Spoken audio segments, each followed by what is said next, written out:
Hey, you need some R&R. You need some R&R. You need some R&R. You need some R&R. Radio, randomness, radio, randomness.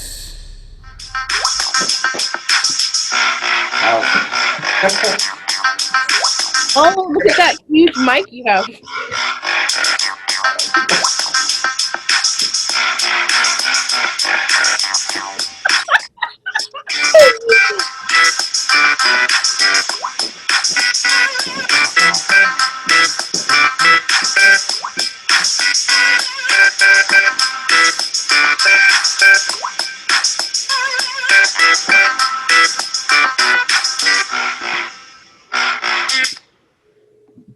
Those are some moves you got, Mark. Yeah, for a while. I was like, who is that? Yeah, I have my moments. You didn't say That's about it. That's all I got. You didn't say you were a professional dancer. No, I got surprises though. Dang. All right, so let's start with this. Oh, wait. Before we get going on anything else, happy belated birthday, my partner. My brother. Thank you. Yes, it is. It was my birth this week. And I have to say, this was my best birthday so far. That's cool. All together, the best. I went to the beach. Then I went to lunch with my family-ish. My famish. And then I went to dinner. And have you ever been to the Melting Pot? No, actually I haven't.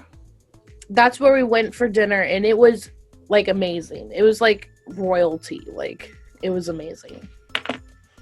So yeah, that was my birth, and it was awesome. And now I'm old. Yeah. All right. Let's get into it. It's your pick. This week, we read The Alchemist by Paulo Coelho. And that's how I'm saying it, because that's how I've heard it said. Which is crazy, because I thought this guy was like, I don't want to say dead and gone, but dead and gone. And then you tweeted about him on our Twitter. You pulled up his Twitter, and I was like, he's not even that old. No, he's still active and writing, and he has a lot of books, too. A lot of books. A lot of them are translated, which is pretty cool. And then he's got a blog, an actual blog. Oh, really? Writes on on his website. I'll link it all. I found it on there. And it all started on actually he's the writer before he started writing novels. He wrote songs, and I think he was even in a band. He had a lot of at least songs that he had written that were hits and stuff. Really? Over in Brazil is where he's at. Yeah, Brazil. Go ahead. No, that was then he wanted to write books, and I think he started writing this or wrote it in 1980 or something, but it didn't take off until 8 years later.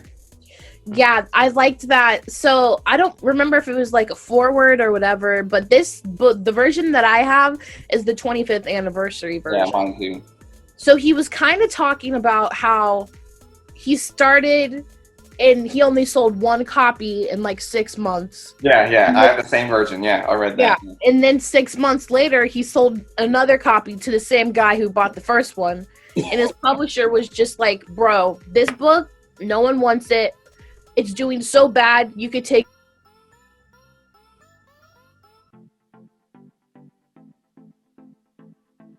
I don't know, did we lose connection? It kind of... The way this book blew up was word of mouth. And I'm a huge believer in word of mouth. Me too. And that's what actually, I wrote it down because it was one of my favorite things that he said in his foreword about this book. And it made me think about when you start something we started this channel and the show or whatever. And there's different ways to kind of get noticed and get you know, kind of taken off like his book did.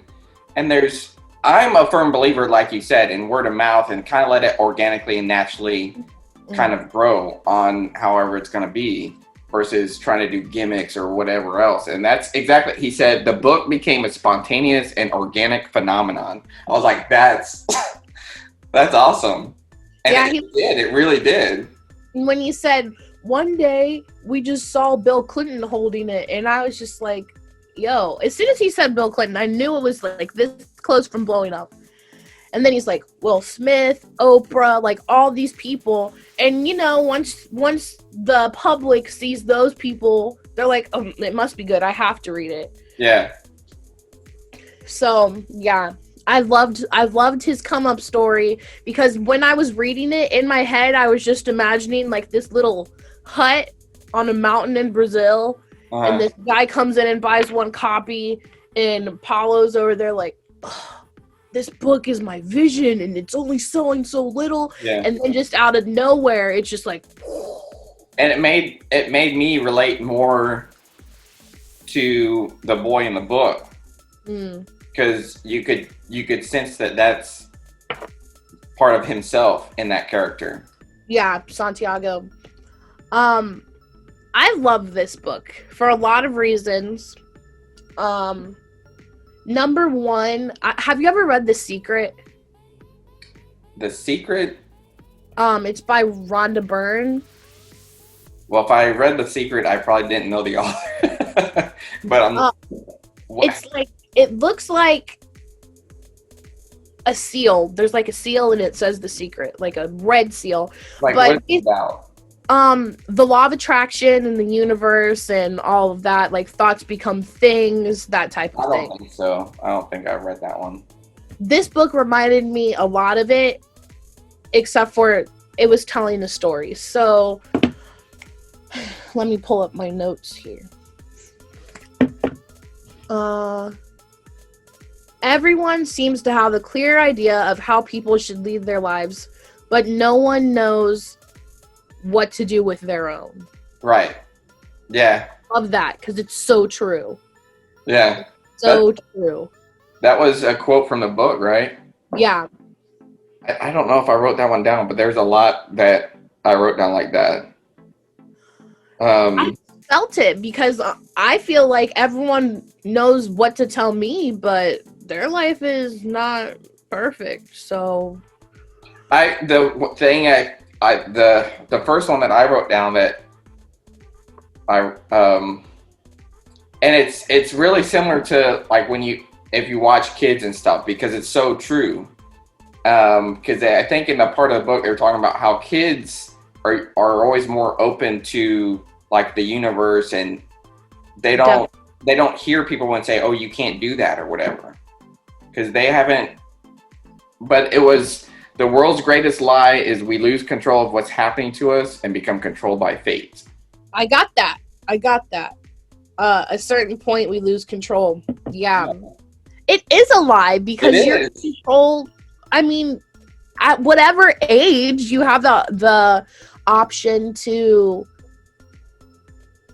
do what you want. Like, even if maybe not so much when you're a child, because your parents control that, but like once you hit a certain age, and this is something that I have trouble understanding, people who are still like, my mom doesn't want me to do it, she thinks it's a bad idea, so I'm just gonna go ahead and stay in this career that I hate, or stay taking this class, like, and I get it, because people are afraid, which is another reason why I love this book, because it's telling you, like, yeah, go ahead and be afraid, but do it anyway. Yeah, and I get that too, and because I mean, in some ways I guess lucky, but in some ways I had no like guidance. I mean, I just pretty much really did whatever I wanted whenever. So when I had friends, you know, in high school, or especially after high school, that were still kind of being controlled by their parents, I didn't get that, because I'm like, I get the respect of, you know, you still living at home, or, you know, just a respect thing to, you know, still follow their guidance or value their, you know, opinion or whatever. But Yeah. there were times where like with friends, like after high school, like, you know, we were 18, 19. I'm like, dude, you're 19 years old. I get following their guidance and listening to like, but just make a decision. If this is what you really want to do, then you'll have to, you know, just do it, and hopefully they'll one day understand. But it's like you holding yourself back at some point because of what somebody, you know, there's a line there, and eventually you're gonna have to make a decision. Kind of like the crystal shop guy, where yes, he's his personal legend, but he just ultimately made the decision that he was never gonna go there. Yeah, he was too, and that's another thing with fear. He was afraid that once he determined his dream, like once he executed his dream, he wouldn't have anything else to live for. And that a lot of people are that way. A lot of people, I mean, I'm like that sometimes with things that I want to do. Like, for example, I lost a lot of weight like 2 years ago. I was almost where I wanted to be, but I was scared that if I got there, I wouldn't be the same person that I am. Mm-hmm. So I kind of was just like, give up, go back to how I was, you know? Which is never good, because then you're always like, but I was almost there, I could have. Yeah, there's a little bit of that fear of failure, that it's I guess there's different ways of the fear. Like, what if I get there and it's not what I expected or wanted or whatever? Or what if I keep trying and never get there? Those are both very true. Very. What if I did everything I possibly could and it still wasn't enough? Yeah. And I think that's why I like the boy Santiago so much, because when he was gonna go back and just buy more sheep, I was like, yo, this boy is not gone through all this just to get a few more sheep. Like, but each time he did that, it would specify that he was satisfied with what he had done, like up to that point. Like, he wasn't gonna go back home and go buy more sheep and become a shepherd again, just disappointed that he never reached his goal. Because he'd be like, look, I worked in a crystal shop, I accomplished all this, now I'm here and I accomplished all this. And he's like, I'm happy with what trying to get to my personal legend. My daughter's back there. Trying to get to my personal legend, and maybe I didn't get there, but I'm happy with what I did get.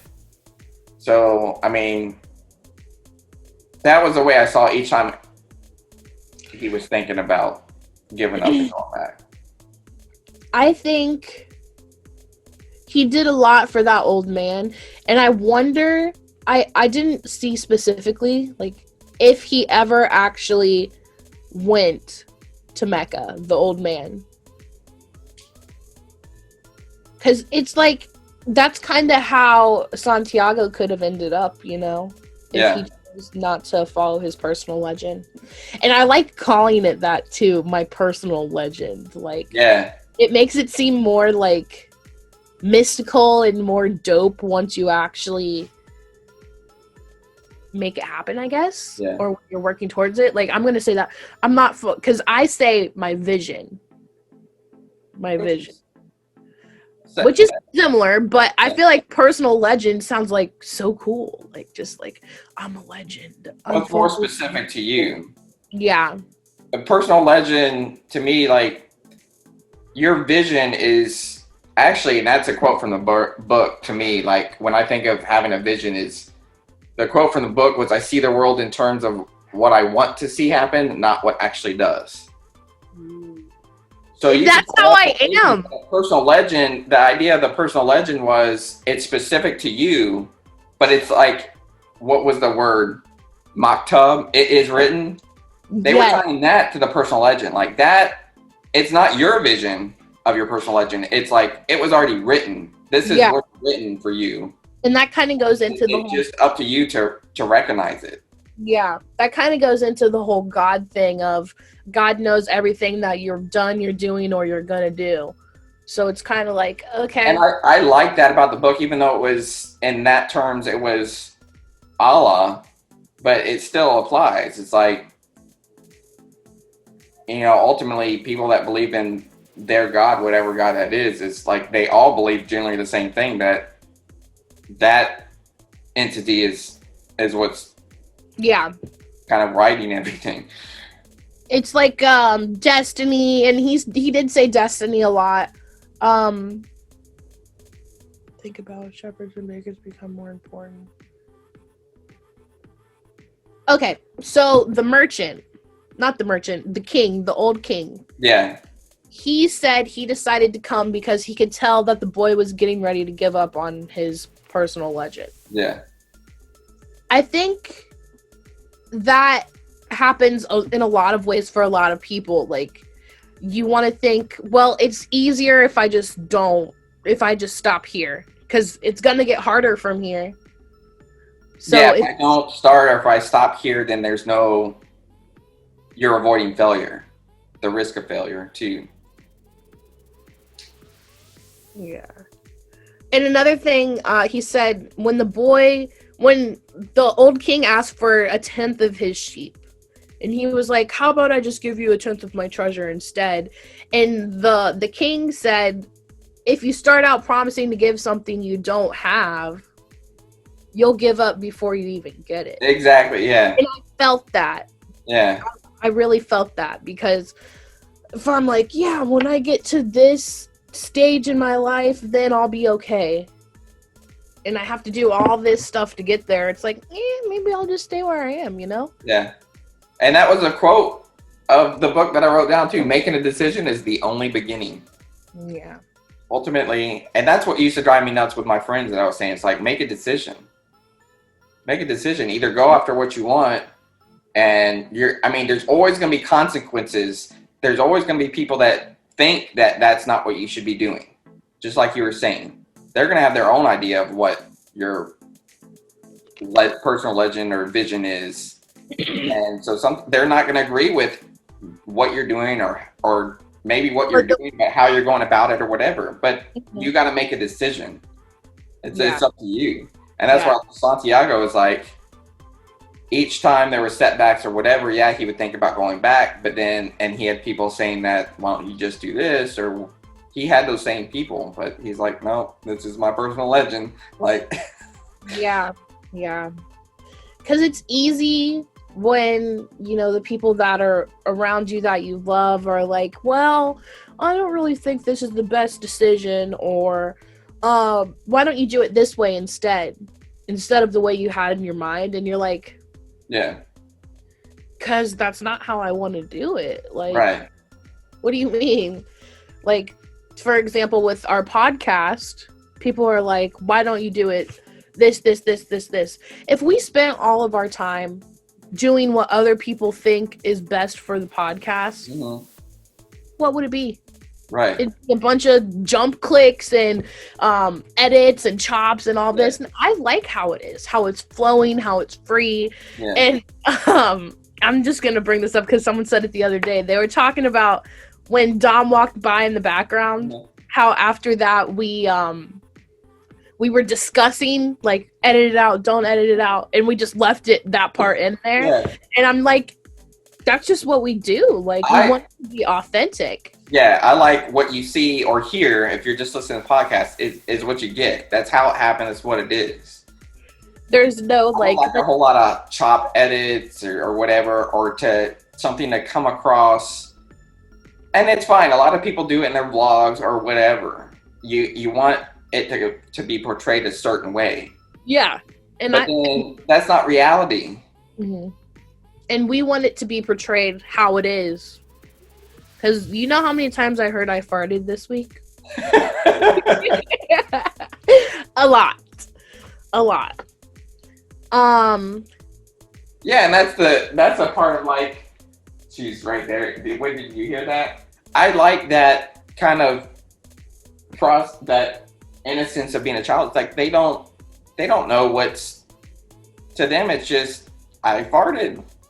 Excuse me. Like, it just, there's no concept of it's being recorded and all that stuff. It just, that's what happened. So it's like, that's the great part of being about, like, their concepts are, peeking at the door. What else? The one thing I want to go back to the book was like he would mention a few times language without words. Mm-hmm. It's a universal language, and you could see that he was starting to understand just the universe as a whole. Mm-hmm. Mm-hmm. Like, I think that's a big thing people miss out on, that like everything is connected, every little thing.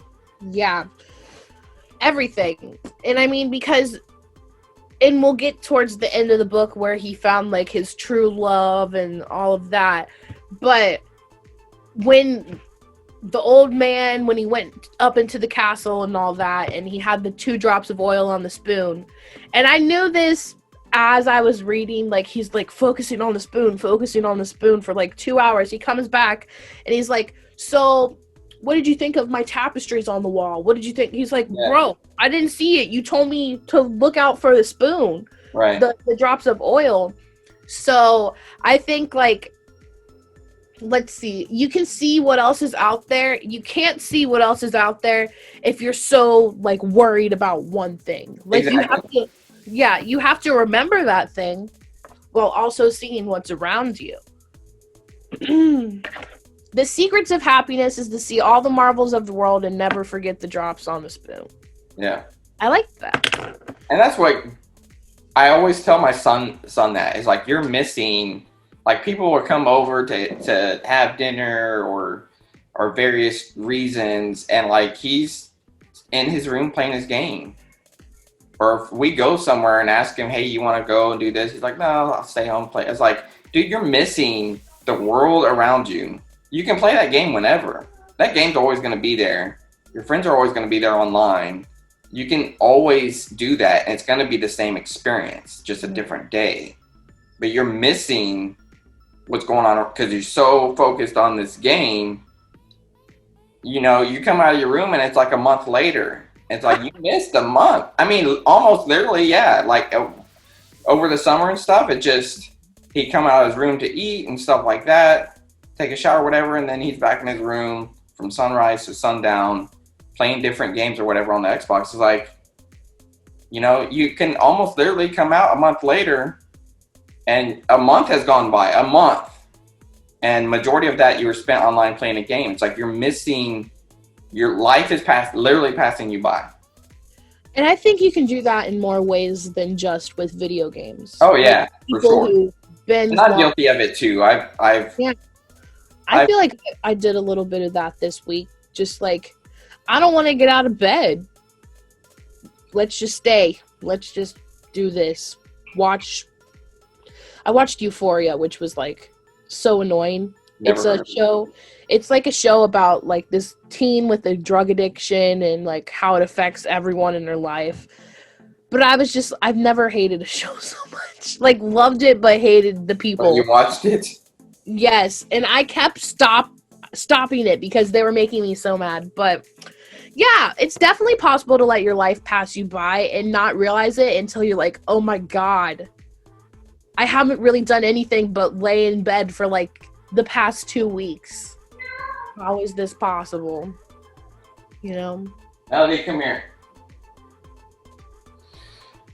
What was the other? Oh, okay, we said that. I said when you want something, all the universe conspires to make it happen. Yes, I wrote that down too. That, if I have ever heard another quote, is the secret. The secret is the universe will make it happen. No customers. No customers. Hi, Melody. She has a store. It's her imaginary store, and she's waiting for customers. I'm gonna be right there. I have to decide what I want. Say hi. Can I do an online order? Oh yeah, online order. Okay, just wait a little bit. We're gonna take a break, and I'll become your customer. But yeah, we mentioned what was the? You just said it. Oh, we're talking about like living in the moment. Life is the moment we're living right now. I think it was the camel driver or something that said that during the. But that was like, that's it. It's like it's the present moment. Where are you at in the present moment? Yeah, this is. I mean, talk about interruptions, but this is gonna happen. Which I mean, that's the other thing. It is what it is right now. The situation and doing the podcast and having Melody here. So that's. I mean, we could edit all that out too if we wanted, but that's the way it is right now. The thing will be like, why is it like? What happened during those seconds? I mean, well, now you know what happened. Little Miss Melody having customers. Yeah, I don't know. Some people will, listen to podcasts or whatever and think, if we're in the middle of a point or something and we get interrupted, it's like, oh man, just the kid interrupts, and maybe it annoys them. But I mean, sorry, like I don't. If we edited it out and then reshot the scene and all that stuff, like it wouldn't be natural, and then it just is what it is, right, babe? Daddy wants that. That's the microphone. It's huge. It's actually not. It's just close to the camera. Oh. it's an optical illusion. Oh wow, that is pretty funny.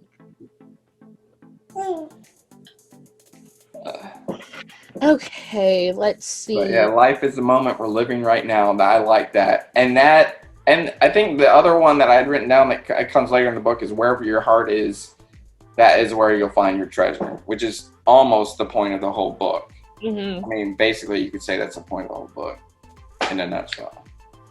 But that's sometimes you do have to go through this entire adventure that takes years to get to where and lots of failures and lots of restarts and like everything, like to get to where your personal legend is. That's Paulo, what's his name, Coelho's story.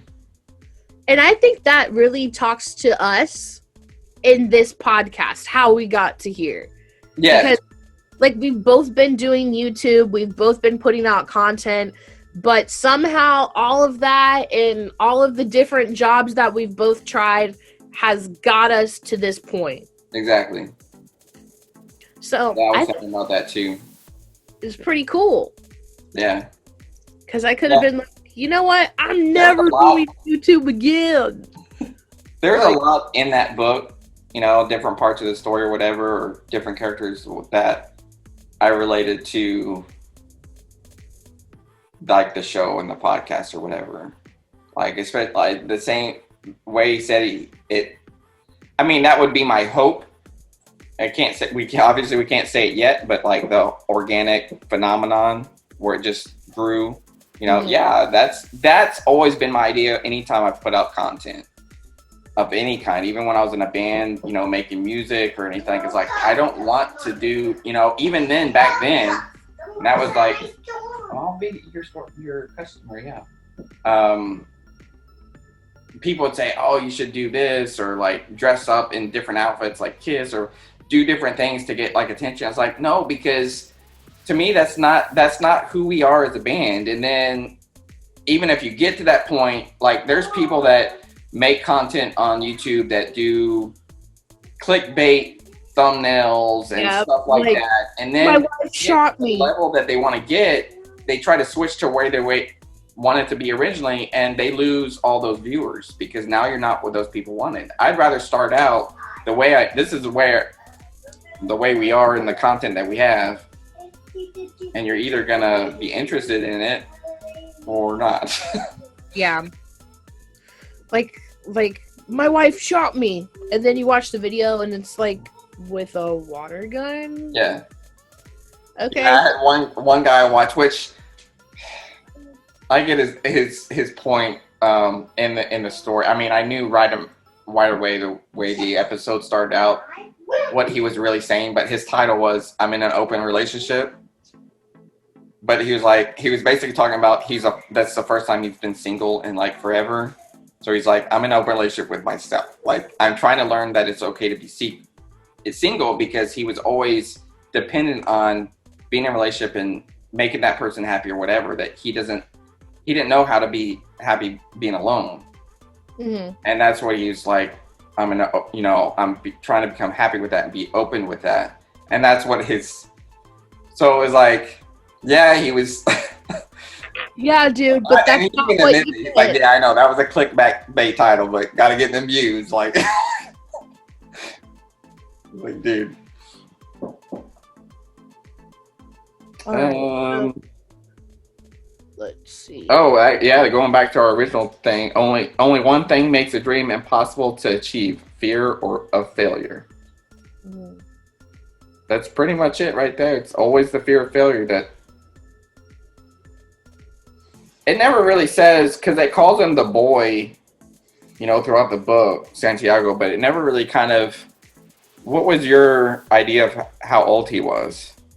Probably like in his teens, like maybe 16, 14, between 14 and 16. I didn't think he was a child, but I knew he had to be a little bit older because he had gone through like the seminary and everything.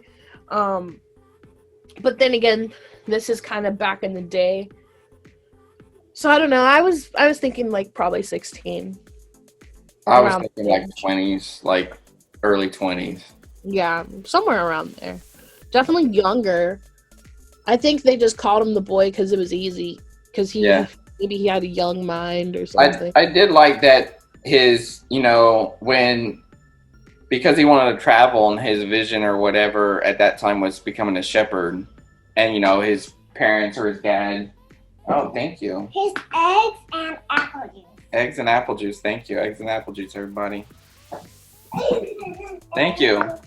Was becoming a shepherd so he could travel. And his... Shh, you have to be quiet. And at first, like, his parents, or at least his dad, tried to talk him out of it. Thank you. But then the next day, they made it possible. They basically said it here. Okay, here you go. And I think that's.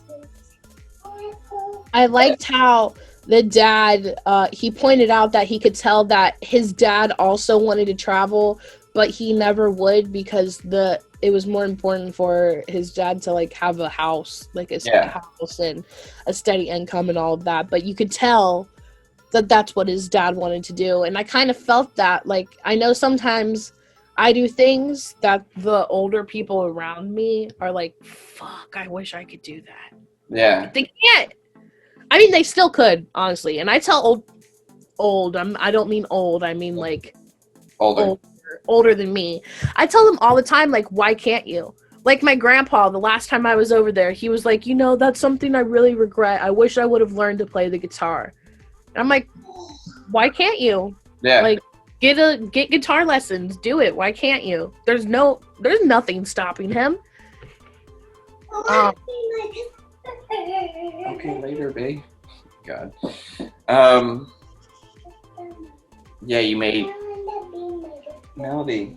Okay, maybe we should take a break real quick. It's been about. Oh yeah. Okay. So I can be her customer. All right. We'll be back. All right, we'll be back. Where's my stop recording? We're using Zoom for the first time. Oh, here we go. I can pause it. All right, and we're back. Back with no snacks. I feel bad. I was telling Raven. Hopefully Melody's not too much of a distraction in the conversation, throwing us off point. But it'll get better. It just is. It is the situation right now. But I think that's pretty much all my points that at least written down. A lot of the quotes are, similar in in nature. I do One like thing- when we strive to become better than we are, everything around us becomes better. But a lot of a lot of the quotes made me think of the type of stuff you see on like motivational posters and stuff. Mhm. And it's not like a lot of this was not the first time it's been said. Maybe it's been said that way, but Or maybe it was because this book is like 25 years old. maybe it was.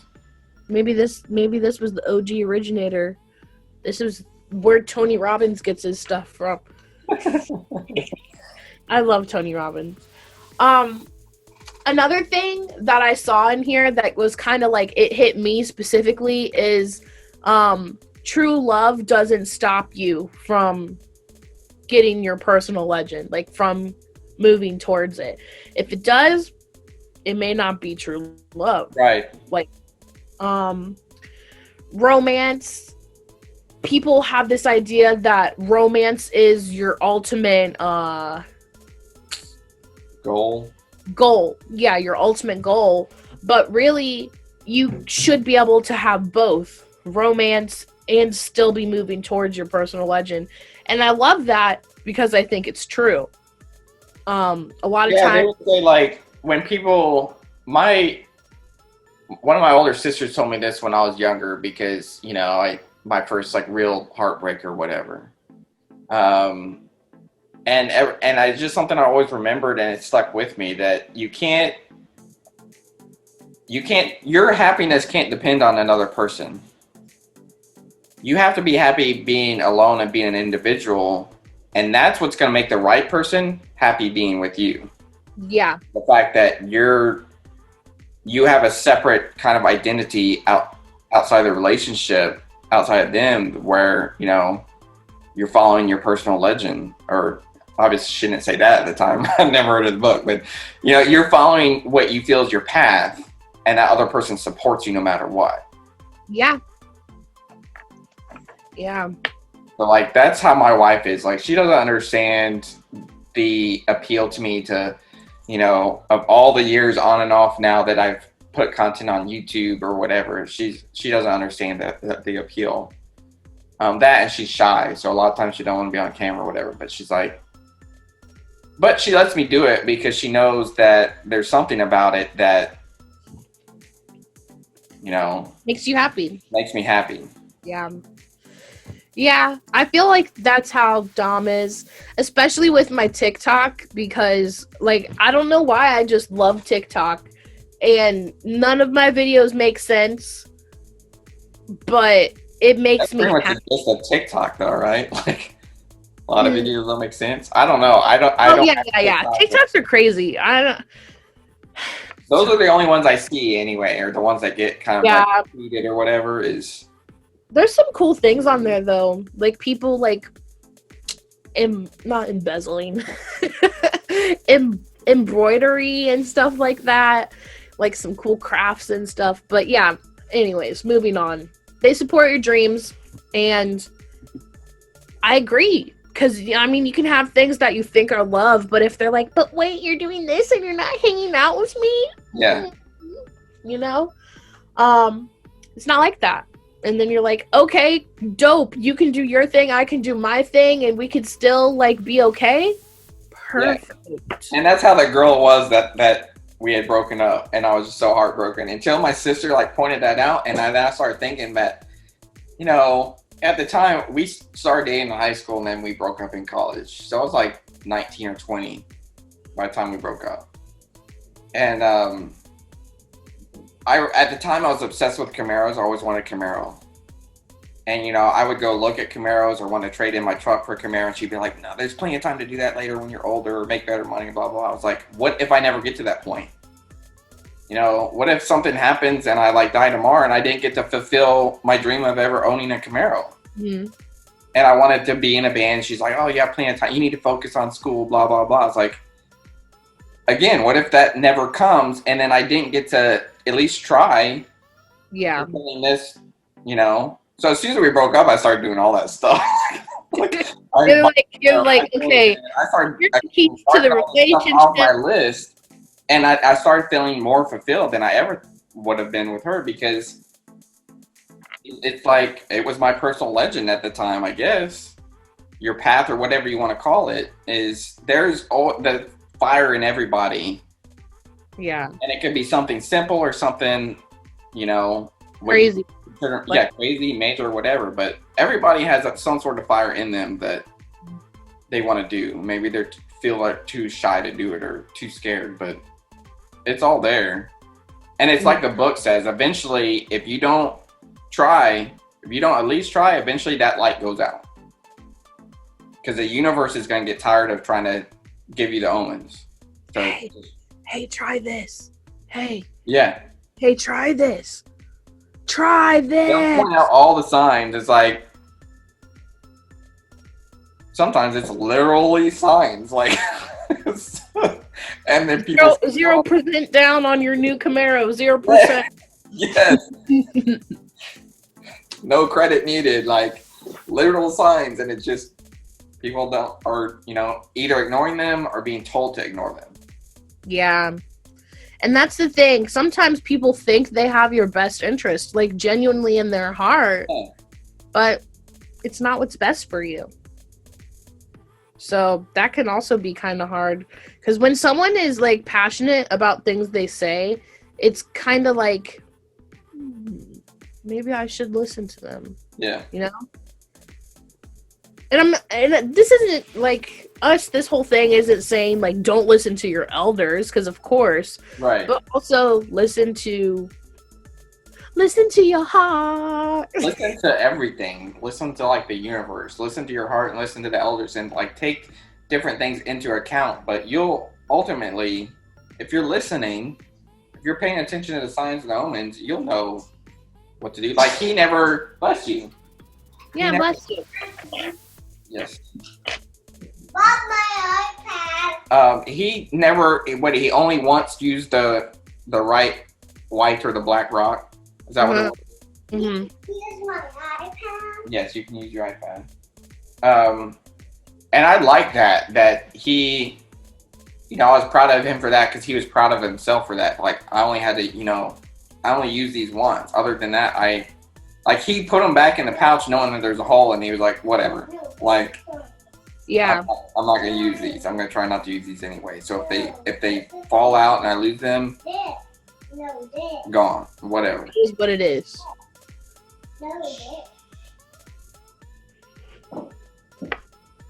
It is what it is. Yeah, all in all, I don't know if we're done talking about the book, but I liked it. I would recommend it to everyone. I plan on rereading it. And The Alchemist, yes. And the back is so cute too. Does yours have the same back? Yeah. I think it's the same thing. Mine's just hardback. Oh, okay. Hardback's the way to go. This is one of those books that people just like thumb through and reread whenever they need like motivation or. It's a really good, simple read. I don't know how long you spaced it out. I read it over 2 nights, an hour and a half one night, an hour and a half the next. Mm-hmm. Yeah, I read it. The first time I read it, I read like 10 pages, and then I got like halfway, and then last night I was reading the rest of it. But it's funny because when I started reading it. Both times I started reading it. Let me see it real quickly. Both times I started reading this, I started about 8:30. Mm-hmm. The wave. You should get that tattooed. And I would finish it about, I stopped about 10 o'clock, so about an hour and a half. So overall, it took me 3 hours. And like the next day, I was looking up. There's a video I found on YouTube for I think it's CBS Sunday Mornings or some show like that. That they interviewed him. It's like a maybe 10 minutes or less little clip that I was going to link in the description, because it's really cool. He talks about like where he is now, how it all started. And so I was watching that, and when I was looking for kind of a video about him or about the book or whatever, I found there's one on YouTube, the audio on tape, the book on tape, and it was like 2 hours and 55 minutes, and I thought, yeah, that's about right. It took me about 3 hours. So it's a good read. It's an easy read. And there's a lot packed into this little book. Yeah, really. There's a lot of feels. It's kind of like reiterating the same thing a couple times, but it's like because it wants to get. Paulo wants you to get this in your head. Like, follow your dream. That's really it. Just follow. Like, if I could put this book into like 3 bullet points: realize your dream, follow your dream, don't let anything get in the way. Love. Whatever. That's it. Like, it's simple. It's a simple book. But it's in depth also, but really it's like, this is it. I'm giving it to you. It's like a gold platter. It's prophetic. I think that's the right way you say that. Yeah. For everyone, because if you think about it, I thought about this too, is he wrote the book, right? And then it took this whole journey to go around to before it became what it is today. And when you read the story, Santiago, it's his story is the same way. It takes this big, long journey before he gets to where he's meant to be. And so that's pretty much true for everybody. We're all, your whole journey is, I think, is a mix between little ones. For me, this is the way I look at it anyway. Maybe little ones in different phases of your life. Like for me, at one point, it was being in the band, and then, whatever. But then there's a big picture from, when you're little to, the end of your life is, and I think it's partly both ways. Everybody's personal legends. It's maybe there's little individual legends in between your big personal one. That's to get you to where you're supposed to get at the end. Because like part of his story was one part of it was to cross the desert. The other part was part of his personal legend was to work at the crystal shop for 1.5 years. Yeah. Like it's all those things led him eventually to where he's supposed to be. And I think that's another good point. I didn't have this written down, but it kind of made me think of it. A lot of people think that they have to achieve things in a certain timeline. Like, if I don't have this in my head done by next year or whatever, like a specific date, then I failed. But, I mean, look at him. I'm sure he wasn't expecting to get robbed as soon as he got to Africa. Like, he had to build back up and kind of still went with it. Like, he still could have been like, I'm kind of done taking risks here. Yeah, and even the Alchemist tells him at the end, he's like, look, dude, you've lost everything you've earned twice now. I thought that was awesome. That was good. And he's like, yeah. But just think, like, if he hadn't, I think the most ironic thing of all, and kind of, maybe that's why he made it like this, is that he literally was on top of the treasure. Yes. From the beginning, like, he was on top of it. But... And that's the point of the book overall, and that quote, like, wherever your heart is, that's where you'll find your... I mean, from the beginning, his heart was there, but he knew he still had to take he was always destined to be on a journey. That's why he was drawn towards being a shepherd. Mm-hmm.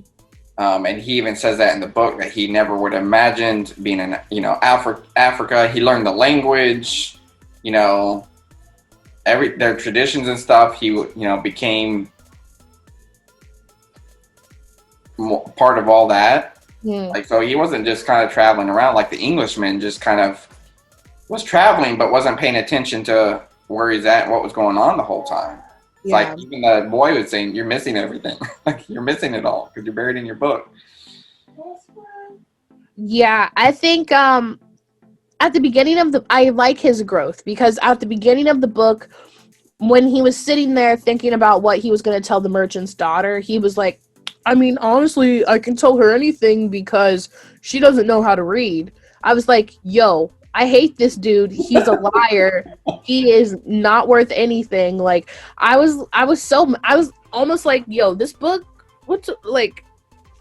That's like the very beginning almost. Yeah. And then I kept reading and I was like, okay, okay, character development. There we go. Because at the beginning, he's like, yeah, I could tell her anything because she don't know how to read. That's so messed up. Yeah. Like, ugh, gross. But he grew, so it is what it is. But I literally, in my notes, said, I hate this dude because the little. That's like, fine. Huh. Yeah. So, that was that. 10 out of 10. Would recommend.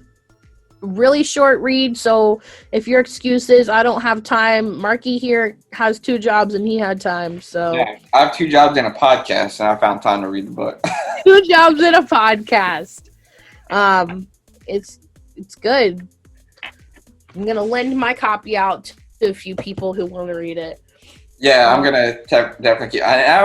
Eventually, I want to get some of his other books too, because I think there's a prologue in here where it talks about, it almost ties into the Narcissus guy, the boy that looked at himself in the lake. No, I mean that's one, but no, I actually booked from Paulo, because it gives you a preview at the end of this one called The Warrior of Light. It says it's an I saw that. inspirational companion to the Alchemist. So I get the feeling that a lot of his books are going to be similar in the kind of theme or... Oh, there's one that's called The Pilgrimage. I wonder if that's about the old man. I don't know. The shopkeeper. That would be cool if each character started getting their own story. I wonder if they did. Yeah, that was a weird thing that he wrote. The boy was thinking, if I write a book, I'll introduce the characters one by one. And I was like... Yeah. Okay. Like, are you gonna write a book? What are you telling me for? Yeah. I read somewhere, I think it was when I was looking, maybe I saw it on YouTube when I was looking for a video, but somebody had commented that they, read his books from time to time and will try to make it a point to read this like once a year. Even he reads this book once a year. It's a good book. He'll go back and reread it to remind himself. So, I can't think of anything else about it. I'm like you. I give it 10 out of 10. It's easy read. It's got a lot of the feels and the points and stuff packed into it. 170 pages, I think it is. There's no reason not to. Warrior. And since we announced it, I had people tell me, "Oh yeah, I read that book. That's a great book." That I never knew that they had even heard of it. Yeah, my brother, he's a freshman in college this year, and I was telling him the other day that this was the book we were doing a podcast on, and he said he had to read it before he started school this year. Yeah. So that's good. Actually, I'm pretty sure, I'm not 100%, because there's some people on Twitter who look similar / have similar names. But the lady who recommended this book, I'm pretty sure she's a teacher or something. Because I was looking for books to read and she recommended it, so. Oh, so you don't know her? No, I just know her from Twitter. And I'm not sure if she's the lady, because there's these 2 ladies that I always get confused. I don't know. I mean, I can't think of anything else to mention before we wrap it up. No, I think we're done. I do have a couple things, but not related to the book. First one is, since you mentioned the 2-job thing, I mean, my second job is in service. And it's this, my biggest pet peeve, and usually I'm not the type of person mentions it, but you know what, I said I'm going to mention this next podcast at the end of that podcast.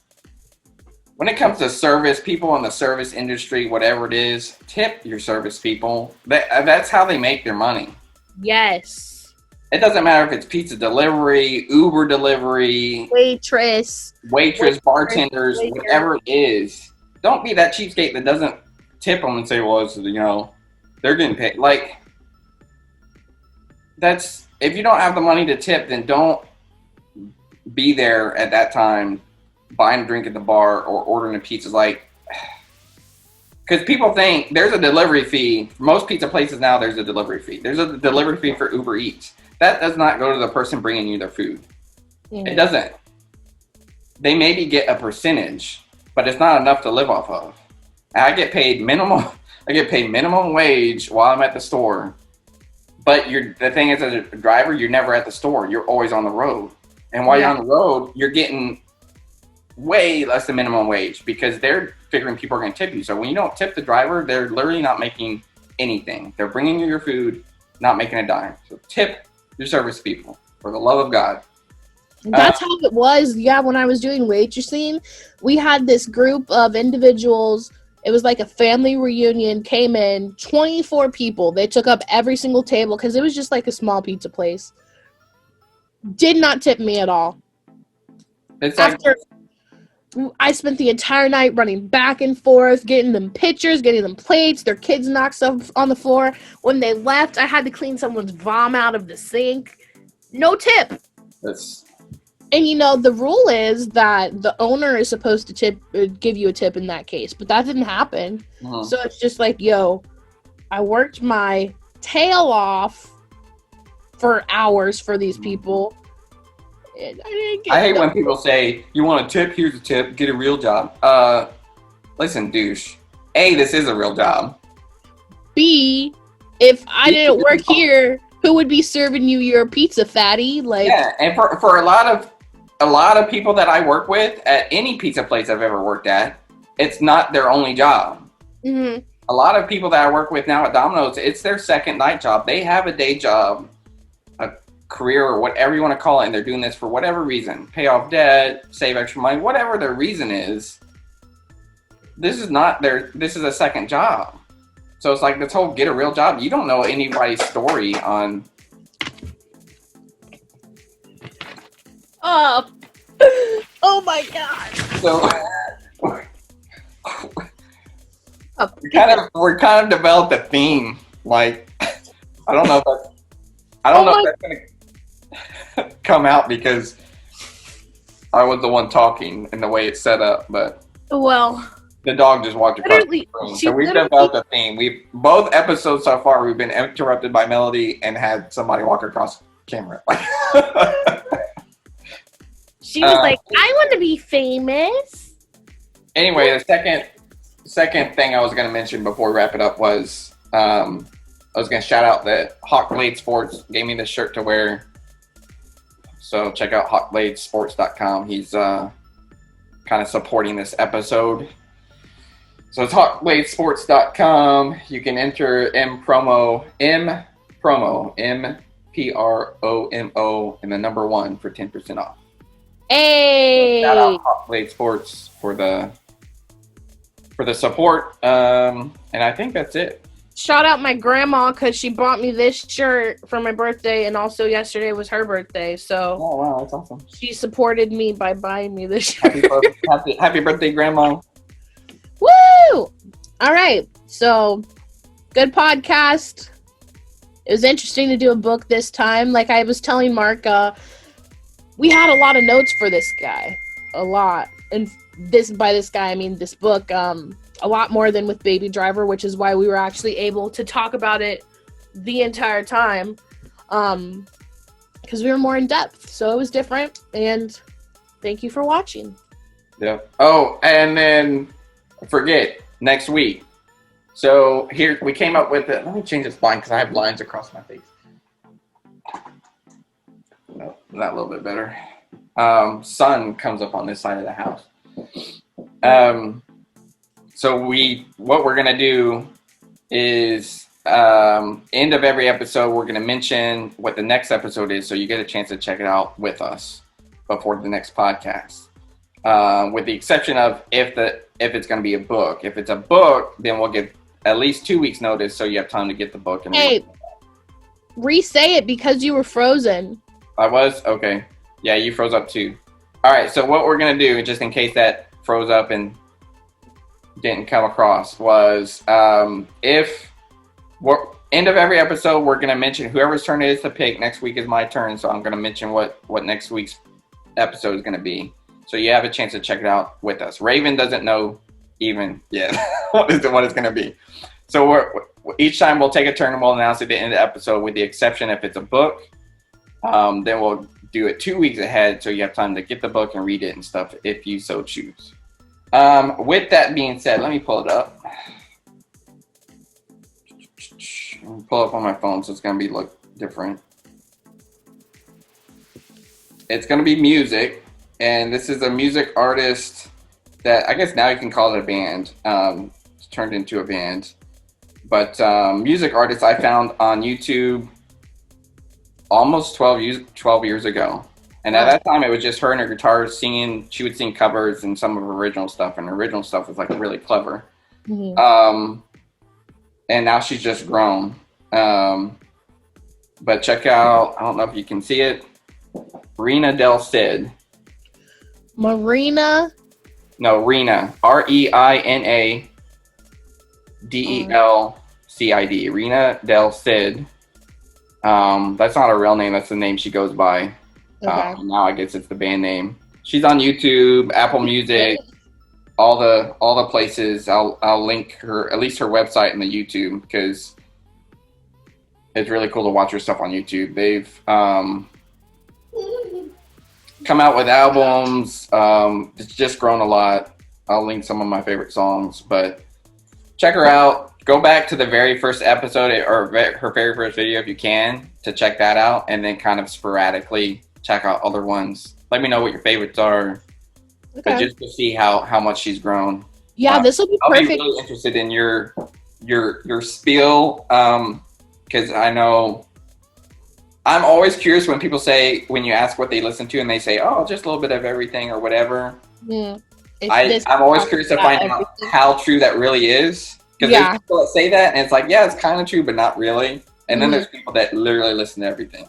Yeah. I'm excited though, because I have YouTube Music. So this is. Yes, and that's why I knew you'd like her, because her stuff is all over YouTube. Woo! But yeah, she's on, for anybody else, she's on Apple Music. I think all that stuff. Rena Del Cid. Yeah, so I'll link her website and then the YouTube, so y'all can check her out. All right. And I think that's it. We don't have a proper sign off. I farted, people. Excuse me. Thanks. Bye-bye. Bye.